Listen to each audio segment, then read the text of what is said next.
Mana bugun umrimizni yana bir kunini eson-omon boshladik. Ushbu videoni kimdir maktabda, kimdir esa endi uyqudan turib ko'rmoqda, kimdir esa musofirchilikda ishga ketayotib yoki-da ish vaqtida hammasidan zaybal bo'lib Instaga kirib ko'rmoqda. Kelinglar bir o'tmishga sho'ng'iymiz.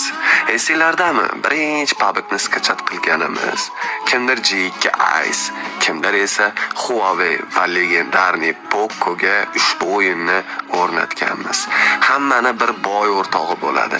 U esa iPhone 5 yoki iPhone 6 da o'ynardi va u donator bo'lardi, chunki unda ERP bo'lardi. Ha, azizlar, juda zo'r vaqtlar bo'lgan. Bitta kill bilan top 1 olsak ham xursand bo'lardik.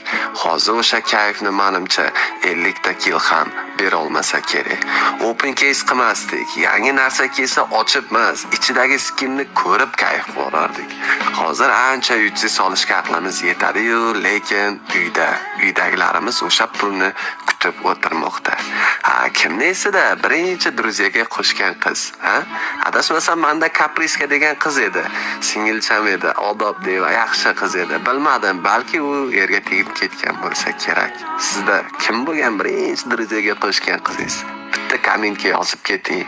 Vaqt o'tib bormoqda. Yonimizdagilar esa o'z bekatlarida bizning hayotimizdan tushib qolmoqda va biz yangi insonlar bilan karyeramizni davom etmoqdamiz.